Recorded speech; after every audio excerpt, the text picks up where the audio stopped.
사도 바울은 예수 그리스도의 십자가의 이 보혈과 부활의 사건의 진정성을 믿고 있지 못하는 고린도 교회를 생각하면서 편지를 쓰고 있다는 사실을 우리가 말씀을 통하여 생각을 해보고 있습니다. 고린도 교회 안에는 가연설이라고 하는 잘못된 교리가 그 안에 공존하고 있었는데, 우리가 이미 생각을 해본 바와 같이 가연설은 예수 그리스도의 인성을 부인하고 있었습니다. 그리고 또한 이 가연설을 그들이 믿고 있었을 때에 예수님께서 십자가에 죽으시고 부활하셨던 이 십자가의 사건과 부활의 사건 또한 인정을 하지 못하고 있었습니다. 그러면 가연설이라고 하는 이 철학적인 논리는 어디에서부터 근거하고 있습니까? 바로 우리가 잘 알고 있는 플라톤의 영육 이원론에부터 시작이 되어졌습니다. 고대 그리스 철학자 플라톤은 이 인간의 영과 인간의 이 육체를 구분해서 우리에게 설명을 하고 있는데, 플라톤의 이론을 우리가 생각을 해보면 인간은 천상에서 이데아를 찾아 날아다니고 있었습니다. 그런데 이 천상에서 이데아를 찾아 날아다니고 있었던 그 존재들에게 문제가 발생을 했습니다. 그 문제가 무엇이냐면 바로 날개가 부러져서 이 땅에 추락하게 된 것입니다. 그 결과 이 영혼은 육체와 결합을 하게 되어져서 이 육체 안에 갇혀 있는 감옥과 같은 존재 가운데에서 살아가고 있다고 생각을 했습니다. 그래서 영혼은 육체에서 벗어나서 참된 이데아라고 생각을 하고 있는 이 세계를 바라보아야 한다라고 하는 것이 플라톤이 언급하고 있는 영육 이원론입니다. 여기에서 발전이 되어져서 우리가 이 신약 성경에서 많이 등장을 하고 있는 영지주의라고 하는 이론이 나오게 되어졌고, 또한 여기에서 더 나아가서 가연설이라고 하는 이론이 나오기 시작을 했습니다. 그러므로 영지주의나 가연설의 이 이론을 우리가 생각을 해보면 예수님의 신성은 인정을 할 수 있지만 예수님의 인성은 인정을 할 수 없다라고 생각을 하고 있었습니다. 그러므로 예수님께서 십자가에 죽으시고 부활하신 사건은 우리가 이 땅을 살아가면서 육체의 몸을 입고 있는 진정한 인간으로서 예수 그리스도를 바라보는 것이 아니라 환상이나 환영 가운데에서 예수 그리스도를 바라보고 있다라고 생각을 하고 있었습니다. 이러한 환경 가운데에서 사도 바울이 고린도 교회를 개척을 하면서 그곳에 1년 6개월 동안 머무르면서 전한 복음이 무엇입니까? 바로 예수는 그리스도다라고 하는 하나님의 말씀을 증거했다고 하는 사실을 우리가 깨닫게 되어지고, 예수 그리스도의 십자가의 사건이 복음의 핵심이고 부활의 사건은 하나님께서 복음의 핵심이신 이 십자가의 사건을 신적으로 확증시켜 주신 이 사건이라고 하는 사실을 우리에게 말씀하고 있다는 사실을 우리가 생각을 해 보았습니다. 그러면 사도 바울이 이렇게 예수는 그리스도다라고 하는 사실을 증거하며 나아가고 있었을 때에 이 복음을 듣고 있었던 유대인들과 이방인들은 그 복음을 받아들이지 않고 있었습니다.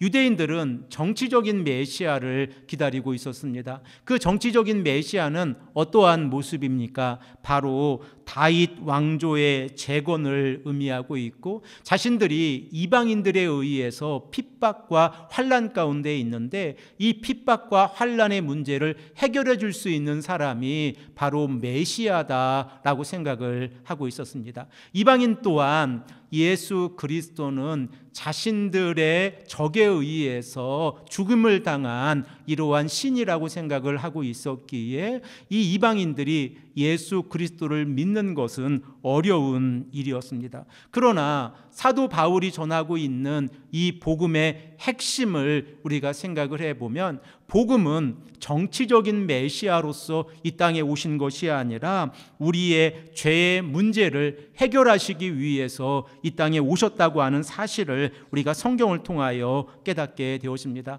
죄로 인하여 이 땅에 살아가는 모든 사람들은 하나님과 분리되어져 있는 삶을 살아가고 있었습니다. 그 분리의 원인은 이 땅을 살아가고 있는 자들이 말씀에 순종하지 아니하고 자신들의 육체의 생각에 따라 육체의 일을 따라서 살아가고 있었기 때문에 그렇습니다. 그러나 예수 그리스도께서 이 땅에 오셔서 십자가에 죽으시고 그리고 부활하신 이 사건으로 인하여 우리의 죄의 문제가 해결이 되어졌다고 하면 우리들은 더 이상 하나님과 적대적인 관계의 삶을 살아가는 것이 아니라 하나님과 화목한 삶을 살아갈 수 있습니다. 그러므로 사도 바울이 고린도 교회를 생각하면서 고린도전서 15장 3절에서 5절의 말씀을 통하여 복음을 4가지 동사로 우리에게 전파하고 있다는 사실을 우리가 다시 한번 생각해 볼 수 있습니다.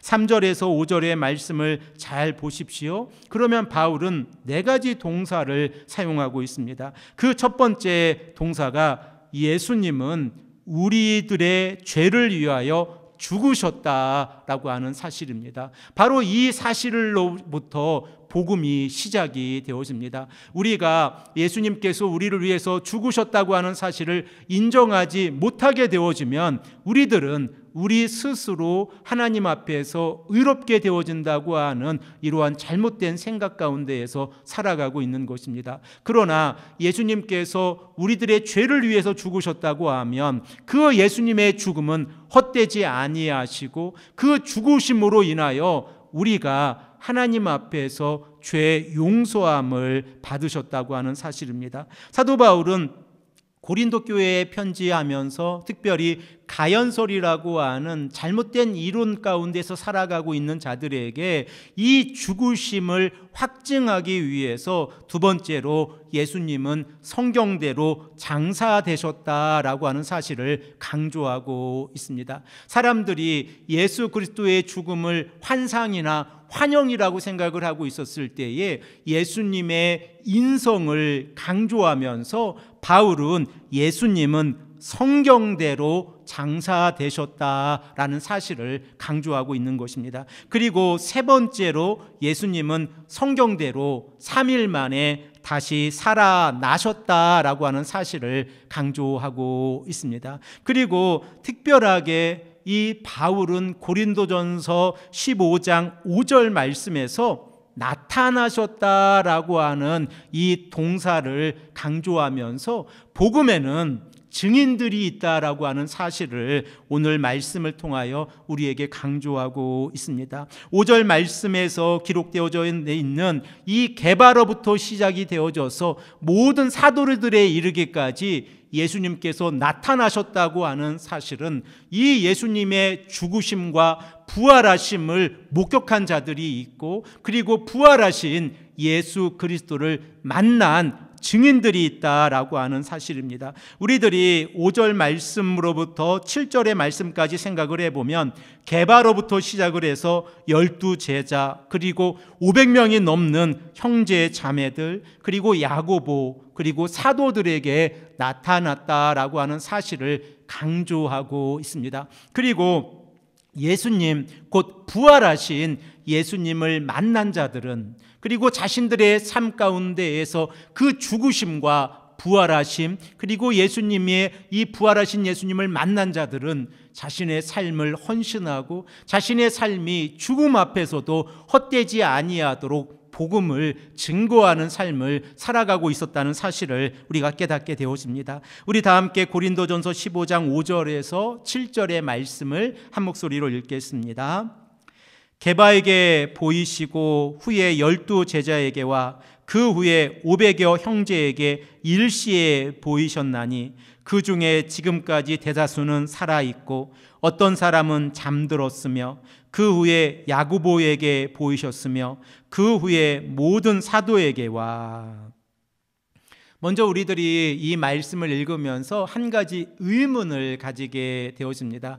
그 의문은 본문 5절의 말씀에서 11제자가 아니라 12 제자에게 보이셨다라고 하는 사실입니다. 우리가 잘 알고 있는 것처럼 가룟 유다는 스스로 목숨을 끊었기에 아직 12명의 제자가 완성되지 않은 상태입니다. 그런데 왜 바울은 이 숫자를 12이라고 언급을 하고 있습니까? 그 이유는 유대적인 배경 가운데에서 하나님 나라의 백성이 12이라고 하는 이 숫자로 상징하고 있기 때문에 그렇습니다. 또한 이스라엘 백성들의 12 족장을 상징하면서 예수님께서 제자로 12를 세우셨다고 하는 사실은 이 12의 제자를 통하여 복음이 전파되어지게 되어지고 이 복음으로 인하여 우리가 예수 그리스도의 십자가의 보혈과 부활의 사건을 깨닫게 되어지고 하나님의 나라에 들어갈 수 있다고 하는 사실을 강조하기 위함입니다. 그러므로 복음을 예수님께서 전파하셨을 때에 그 복음을 받아들인 자, 곧 복음의 증인들이 있고 이 복음의 증인들이 보냄을 받았다고 하는 사실을 우리가 깨닫게 되어집니다. 사랑하는 성도 여러분, 여러분들은 이 땅을 살아가면서 복음을 받아들인 자로서 보냄을 받은 자의 삶을 살아가고 있습니까? 우리가 예수 그리스도의 복음을 믿고 나아간다고 하면 우리들은 십자가의 사건과 부활의 사건을 믿음으로 고백하고 영원한 하나님의 나라가 있다는 사실을 믿음으로 고백하면서 보냄을 받은 자들입니다. 보냄을 받은 자들의 역할은 복음을 증거하는 자들입니다. 우리가 복음을 설명할 때에 세상적인 아름다운 이야기나 세상적인 감동적인 이야기로 전하는 것이 아니라 복음의 진리를 전하는 것입니다. 그 복음의 진리, 복음의 핵심은 예수 그리스도이시고 예수 그리스도의 십자가의 보혈과 부활의 사건을 전함으로 인하여 하나님의 역사가 이 땅에 이루어지고 있다는 사실을 우리가 다시 한번 깨닫게 되어집니다. 우리들이 누가복음 24장의 말씀을 보면 예수님께서 이제 다시 살아나시고 11 제자에게 나타나시는 모습이 기록되어져 있습니다. 특별히 36절에서 53절의 말씀 가운데에서 45절에서 48절의 말씀을 보면 예수님께서 11 제자에게 나타나셔서 성경을 풀어서 설명하고 계신 내용이 기록되어져 있고 이 설명을 통하여 예수님께서 11 제자에게 요구하시는 것은 바로 증인의 삶이라고 하는 사실을 깨닫게 되어집니다. 이 시간에 24장 45절에서 48절의 말씀을 한 목소리로 읽겠습니다. 이에 그들의 마음을 열어 성경을 깨닫게 하시고 또 이르시되 이같이 그리스도가 고난을 받고 제3일에 죽은 자 가운데에서 살아날 것과 또 그의 이름으로 제사함을 받게 하는 회개가 예루살렘에서 시작하여 모든 족속에게 전파될 것이 기록되었으니 너희는 이 모든 일의 증인이라. 아멘. 예수님께서 11 제자에게 강조하고 계신 내용이 무엇입니까? 바로 예수님의 십자가의 사건과 부활의 사건입니다. 이 십자가의 사건과 부활의 사건으로 우리들은 복음을 충분히 이해할 수 있습니다. 그리고 또한 이 십자가의 사건과 부활의 사건을 통하여 우리들은 증인의 삶을 살아갈 수 있습니다. 복음은 어렵고 복잡한 것이 아닙니다. 복음은 하나님께서 우리에게 주신 예수 그리스도의 십자가의 사건과 부활의 사건을 믿는 것입니다. 그리고 이 믿음 가운데에서 성도가 이 땅을 살아가면서 어떠한 삶을 선택하고 예수 그리스도 안에서 육체의 일을 버리고 하나님께서 원하시는 성령과 동행하는 삶이 어떠한 삶인가를 전하고 그리고 우리가 함께 깊이 고민하는 것이 바로 복음이라고 하는 사실을 우리가 다시 한번 생각을 해 보아야 합니다.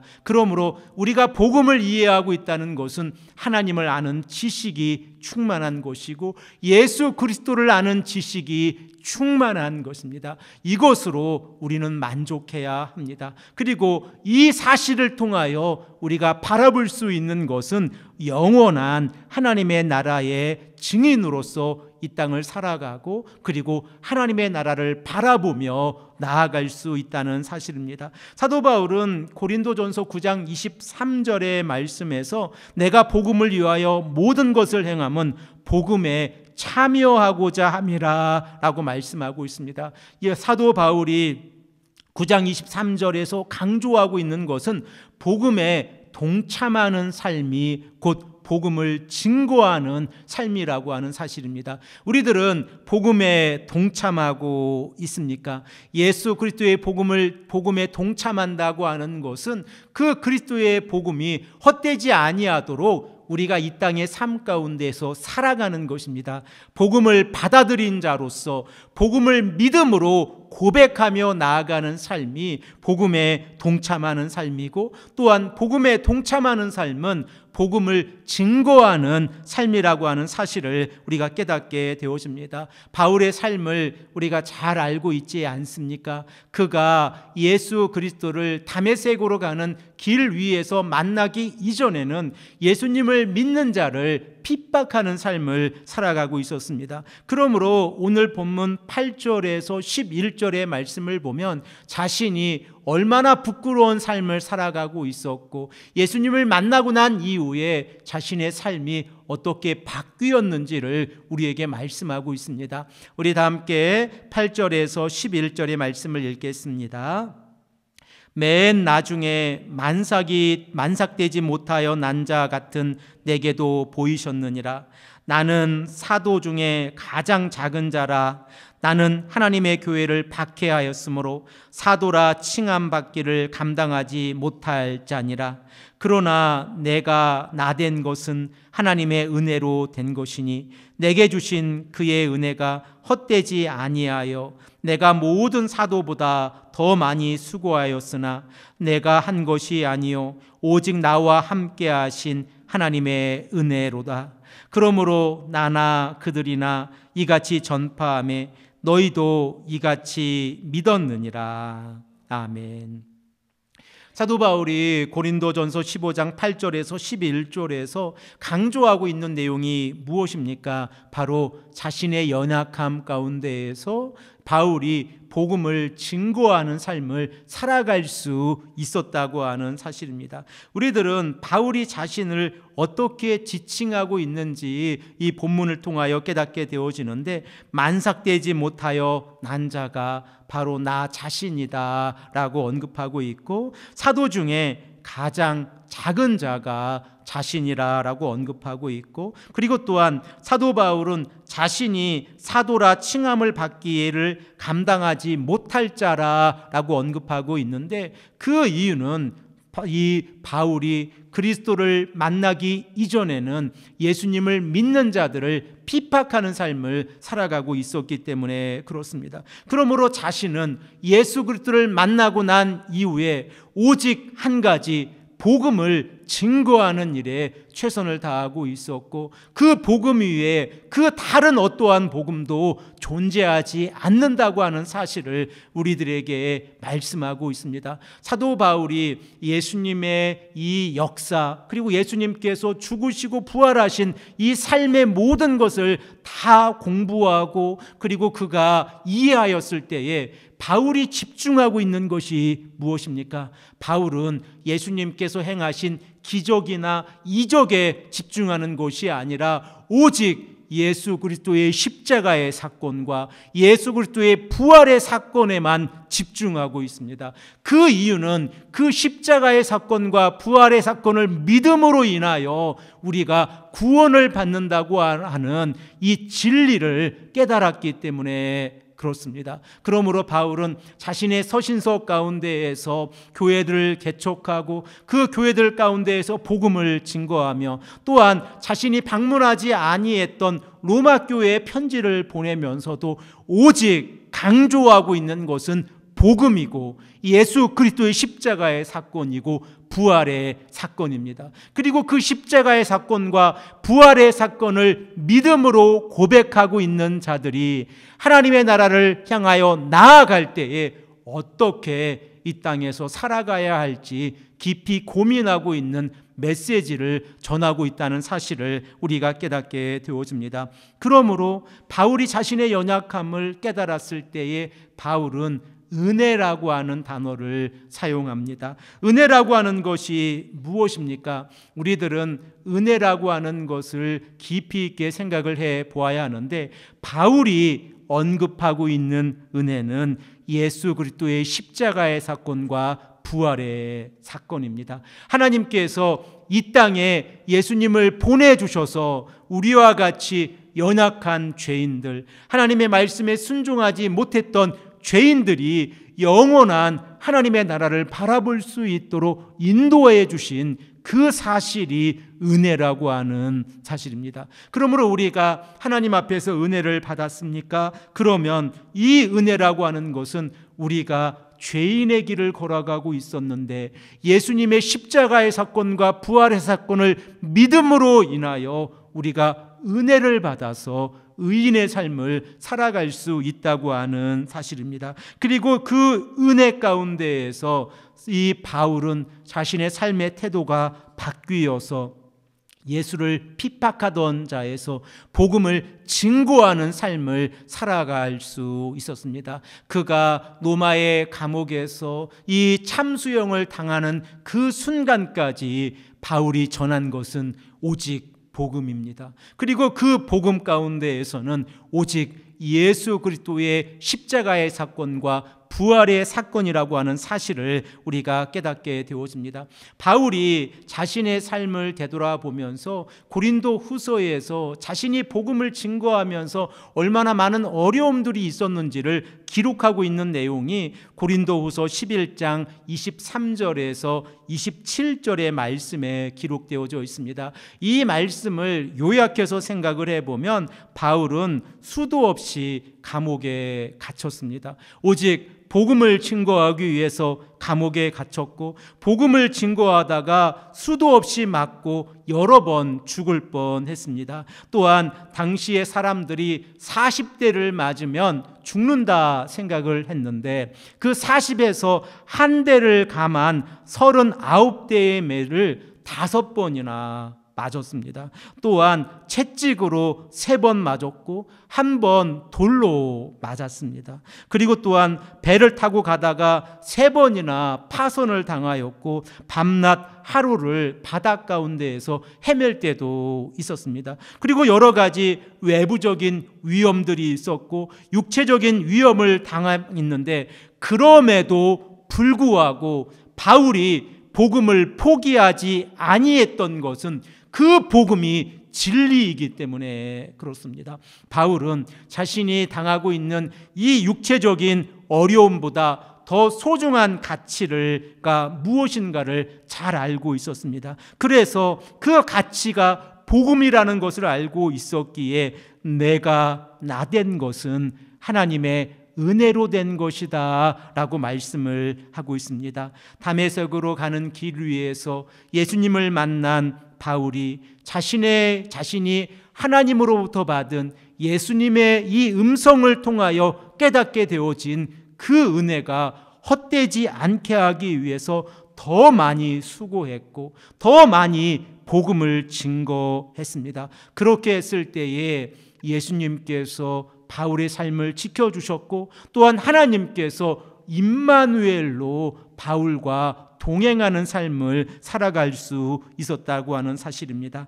사랑하는 성도 여러분, 우리들은 복음을 증거하고 있습니까? 우리가 실만한 물가 교회를 개척하고 이렇게 한자리에 모여서 하나님을 예배하고 있는 이 시간이 얼마나 소중한 시간입니까? 그리고 우리가 삶의 문지방을 넘어서 하나님의 나라에 들어갔을 때에 우리가 실만한 물가 교회에서 복음을 증거하다가 올바른 길을 걸어가다가 하나님 앞에 나왔습니다. 성령께서 이 사실을 보증해 주시고 우리가 하나님과 동행하는 삶을 살다가 왔습니다라고 하는 신앙 고백이 우리 믿음의 공동체, 신앙의 공동체 안에 가득 넘치기를 소망합니다. 2000년 전에 이 십자가의 사건과 부활의 사건이 지금 이 시간에도 전파되어져야 하는 이유는 복음은 흔들리지 않기 때문에 그렇습니다. 그리고 앞으로 시간이 지나간 그 어떠한 시간 가운데에서도 복음은, 이 진리는 흔들리지 않기에 우리는 복음을 증거해야 합니다. 그리고 이 복음은 모든 믿는 자들에게 구원을 주시는 하나님의 능력이라고 하는 사실을 우리가 믿음으로 고백하며 나아간다고 하면 복음은 진리입니다. 그리고 복음은 예수 그리스도입니다. 이 사실을 믿음으로 고백하며 하나님 앞에서 올바른 신앙을 선택하고 우리가 하나님 앞에서 신앙생활에 가시는 귀하고 복된 성도님들이 되시기를 간절히 축복합니다. 함께 기도드리겠습니다.